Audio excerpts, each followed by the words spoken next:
Hi, Huntresses. Welcome to Talk Rich to Me. Where we explore the human side of finance. We are your co-hosts, Stephanie Gutman and Yesenia Rhodes, co-founders of Huntress Wealth. Hi, Huntresses. It's Yesenia. This episode is part 3 of a 4-part series on motherhood, money, and choices. So far, we've discussed what it means to choose single motherhood through embryo adoption and the choice to have a full house with 3 kids. Today, Stephanie and our guests discuss choosing a life without children. Let's get into it.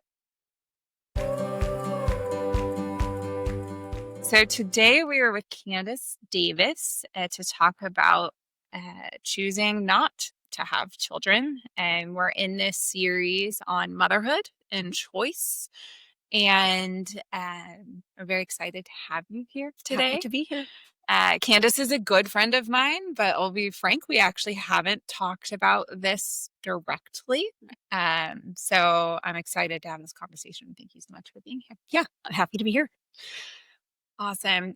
Well, we like to start people off, talking about like how you grew up in your childhood and how that might have influenced things later. So tell us a little bit about your childhood. So I am the youngest of 4. My parents had 2 of my older sisters and then waited, 10 years to have my brother and then a few years to have me. Growing up, I was always the baby that was like babysat and like babied. I never actually, babysat children. And I think that, that kind of shaped me a little bit because I never knew what it was like to be around children that were younger than myself. I was always considered the baby in the family.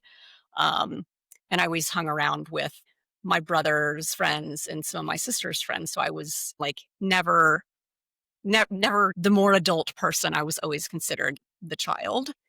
That definitely made an impression on me of just like a little stuck there, but yeah. So yeah, I always wanted to be, it's funny because when I was, out of college and in early adulthood, I always wanted to be the adult. I always wanted to be considered like, older than I was. And I hated being the baby. And of course, now that I'm older, I would love to be considered a little bit younger, but I'm sure that's everybody. So yeah. So with the kind of the older sibling, younger sibling dynamic, did you find like were older siblings almost like parenting you? Yeah, I would say like certainly my my sisters. My parents went through a divorce when I was really young, and so there was a time they both remarried, but there was a time when my mother was single, and so it really my sisters had to really step in and take care of my brother and I. If she was out working and such, and they were really like parents. I mean, they would buy us things for Christmas and for our birthdays and really acted kind of like that parental figures in our lives. And so, I'm still the baby, today. And they never let you forget Never it. let me forget that. Yes, certainly. So then you did grow up. You did get to be the grown up. Yes. That happened. Yes. And once you got out of really that kid stage and were starting to think about what your life might look like, did you think you would have kids? Yeah, it's funny. I never really had a maternal instinct. It's when I was in college, I was in a sorority and I remember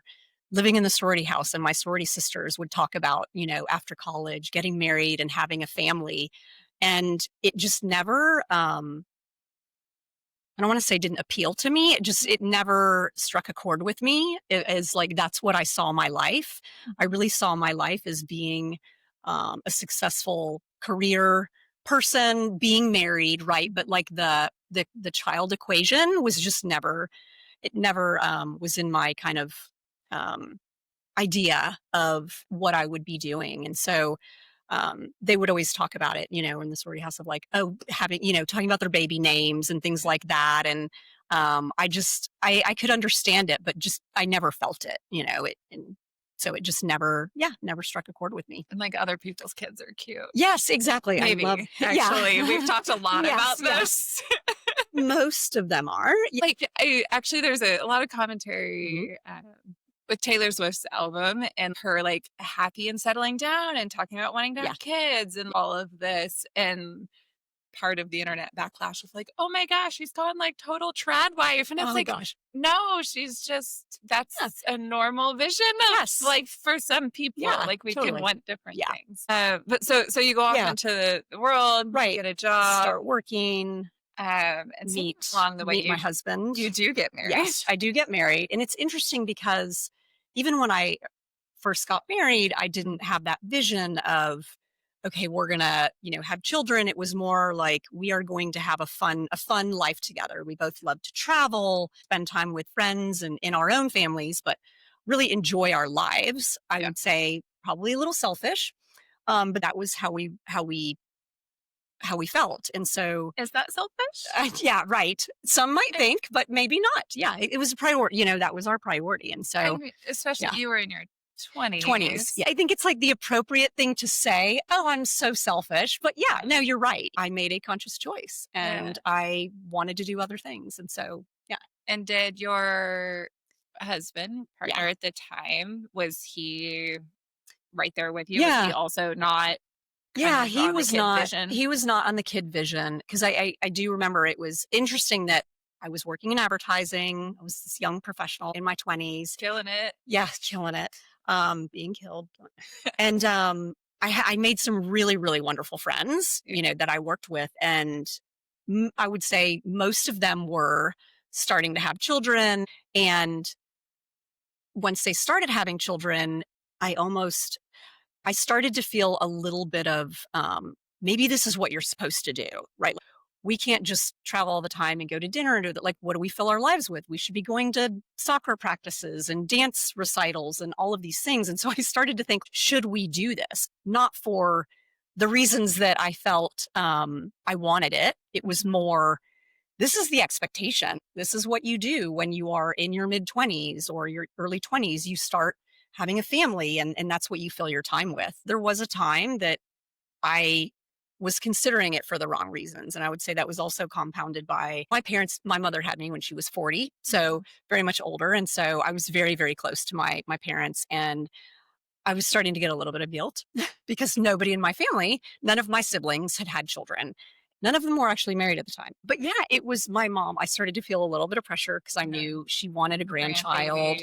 Yeah. And I was so close to her that I wanted to give her what she wanted. And so there were probably a year and a half where I thought like, we should do this. And I'm thankful we didn't actually, because I started to think like, why would I have a child for somebody else? I'm not doing this for the right reasons. I'm doing it because my parents would love to have a grandchild. My friends are having children. This seems to be what I'm supposed to do, but it's not what I wanted to do. How did you and your partner talk about it? I guess I assume y'all talked about it while dating. Yeah, I don't even know that we talked about it because it's so funny. I mean, I know people that have to have that conversation because one or the other feels very strongly.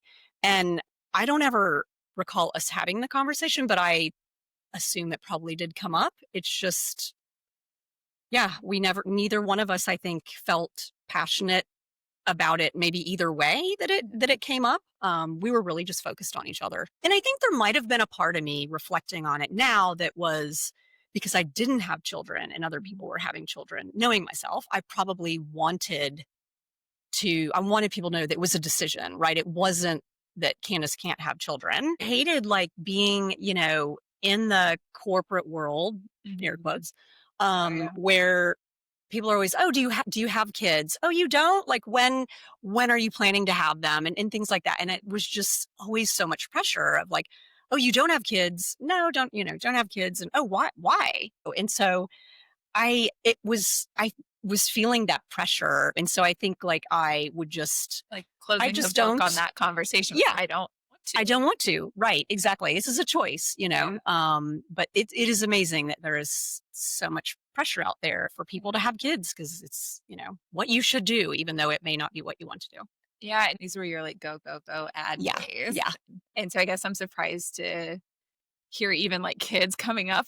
I guess my view of like corporate is like this thinly veiled, we don't want you to. Yeah. Right. Well, keep in mind assumption that you are going to. Well, keep in mind too, at that time, and I think it's still that way today, it's a very male dominated industry. And so my peers were were mostly female that were my age, but I mean, the people that were above me and asking me questions, which is really awkward. Actually, now that I reflect on it, they shouldn't be asking those questions, but they were men, and then their wives were at home with their children. Taking care. Did you run in, like, I know there was like uncomfortable questions at work, right? But even like there is a motherhood penalty. Yeah. And I think the statistics show that even if you don't have kids, you run into the motherhood penalty. Yeah. Do you feel like you've seen any evidence of that? I mean, asking questions is evidence, right. But anything else that showed up in your career? I'm not sure what motherhood penalty. I'm a little.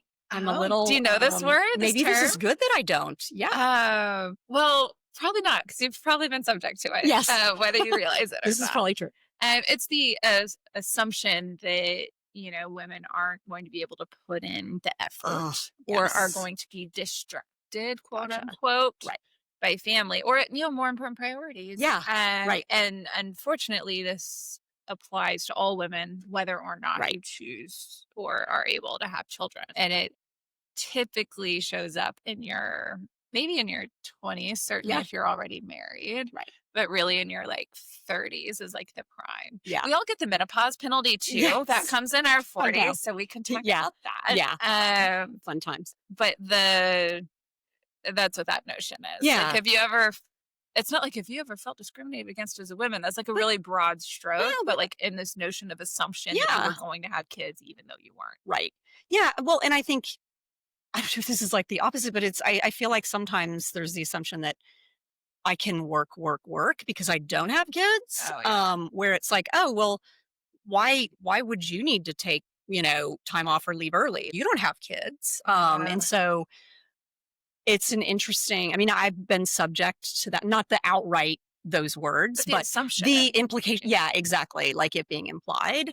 Or like, oh, you can go on that trip. You don't have kids. Home, right. Exactly. You can work late. You don't have kids. You don't need to cook dinner. You can eat Chef Boyardee because it's just yourself and your husband. Yeah. But yeah, I think that's definitely, I've experienced that for sure. Yeah. I do want to circle back to, you just mentioned my husband now, and that is a different partner. Yes. So the first marriage ended, was it your early 30s, late 20s? My gosh.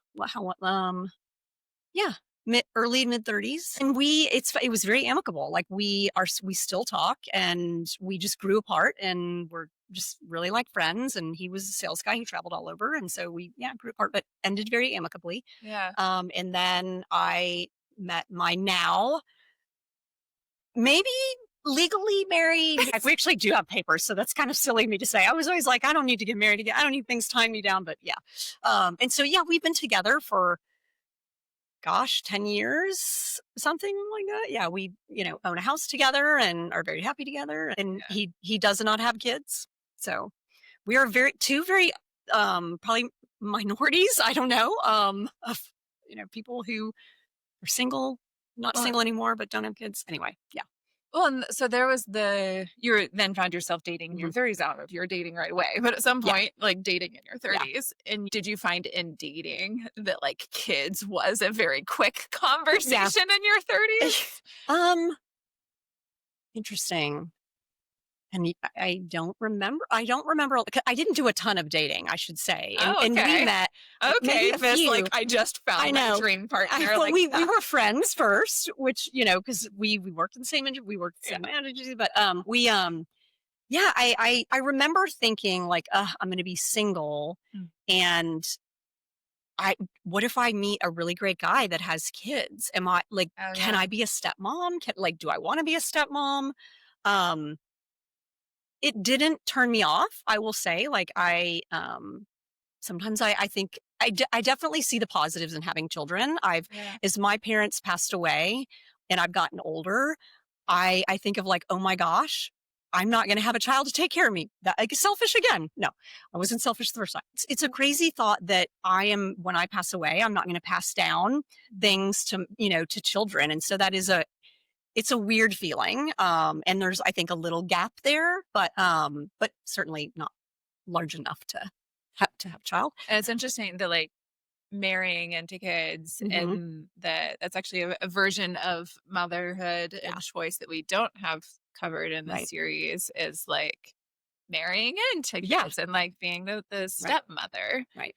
And that is very different Yeah. than like having your own, just from Yeah. not having to be pregnant. Right. And Yes. probably missing out on like the very early ages, Yes. but then you Yeah. also like maybe get relationships Yeah. with children. Like that's kind of a Right. cool way to like Yeah. think about. Well, that. even when I went through the phase of thinking we should have a child, it was less about having my own child, and I was actually open to adoption, because I think there are so many children in the world that need homes. And since I wasn't needing to see my offspring, it was more about like caring for a child Yeah. than having it. And so, but yeah, I know that that's very hard as a single person. Mhm. Adoption, and I know you talked about that, but one of my dear friends that we met in advertising, kind of went through the same path, and she was a big high powered marketer in New York City, and she recently adopted a child. She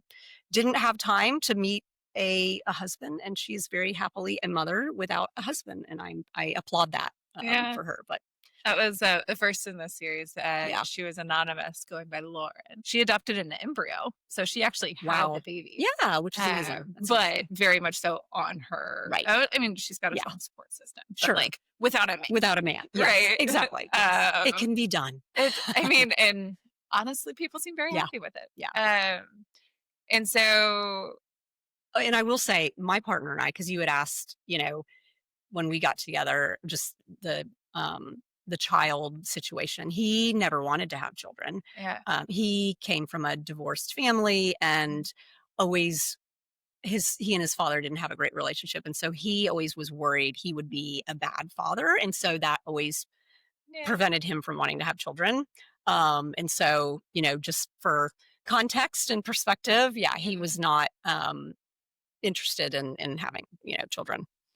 Yeah, and that's not to say, because I know you and your partner, y'all are very interested in having relationships with Yeah. kids, right? Yes. So you have, Yes, great with kids. nieces and Yeah. nephews Yes, that yeah. y'all are very Oh, close with, yeah. very important adults Yeah. in their lives. Yeah. And he is amazing with children. So I think Yeah. I know that he would be a great father.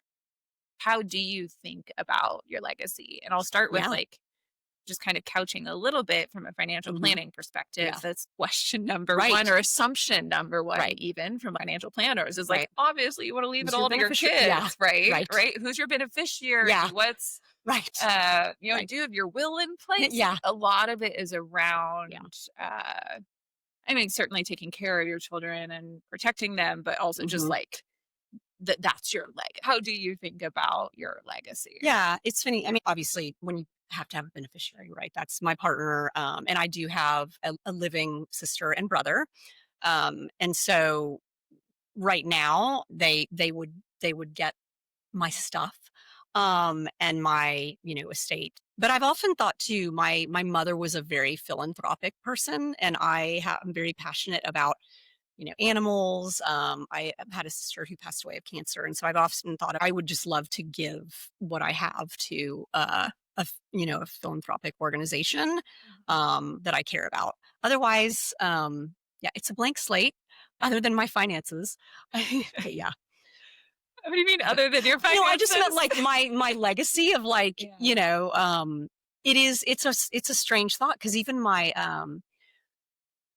brother and my sister doesn't have children, and my brother is married, and he has a child from that previous marriage that his wife was in, and he's not going to have children. So it's a weird thought to think of like your Oh. family line will Does that end. mean all four of you are not? Yeah.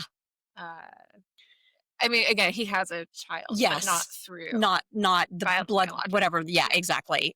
Which is it's a strange thought, and but that's okay. It happens to people all the time, and there are a ton of people in the world. So I think, it will be okay going on without, Yeah.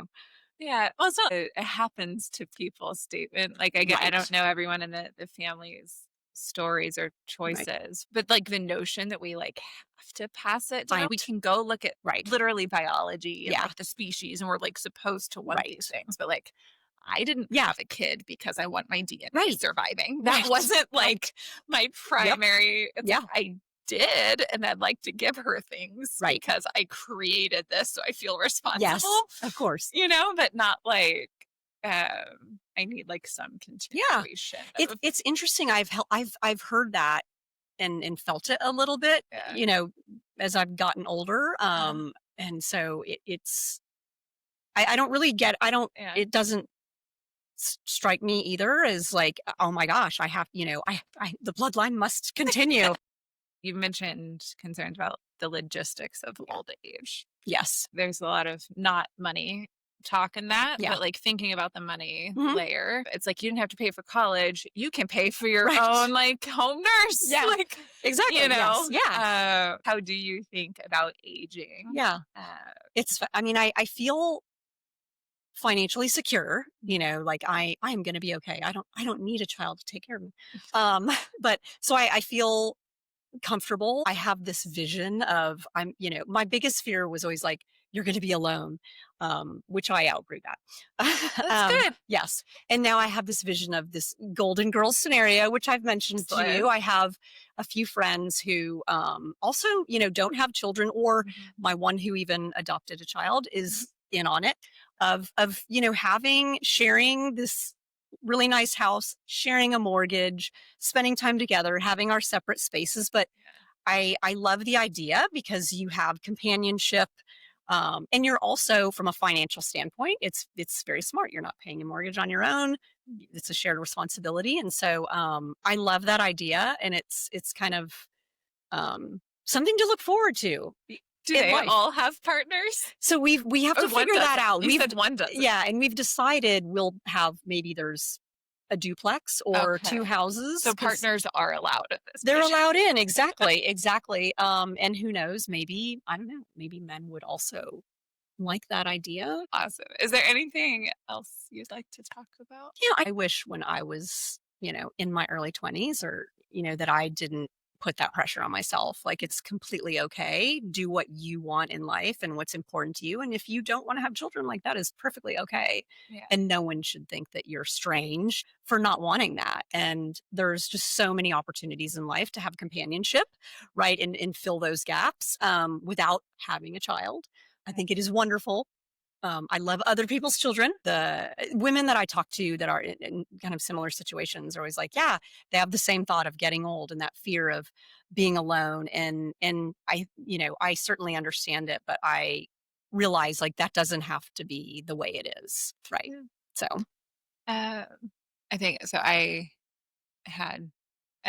think the aunt, like all of my aunts have children, but my dad had an aunt that was like the cool aunt, right? Yeah. And I think she was involved in kind of my dad's childhood, but not overly, right? She just had this fully independent, fully happy, fully fulfilled life. Yeah. She was engaged 4 times. Oh, wow. Never married. Wow, that's an interesting story. Yeah, my family's full of stories. Yeah. But the idea that like the kids have to be the fulfilling factor. I just like, I had an early example of it that I'm like, has anyone ever said it to you that it's like strange? Have you heard this? Or do you think it's like pressure we get from like media and society? I think part of me feels that that's how people are viewing me. But I mean, I haven't had anyone's outrage say like, that's strange. But some people are just taken aback by it. Like, oh, wow. Those kind of reactions. And it's a choice. Right. It's like, I know what's going on in their head. They're just not verbalizing it. And so, but it's just, and I know I put pressure on myself, as you know. And so I think it's probably my own also internal pressure, but I too also had, it's funny when I think of my extended family, my mother was an only child. I mean, my father came from a large family, but her side of the family, which I'm way more closer to, also had like aunts who didn't have children and driving their own force, whatever, like and blazing a trail and doing things and didn't have children. So I actually forgot about that until you mentioned that. It's interesting. Yeah. It's funny.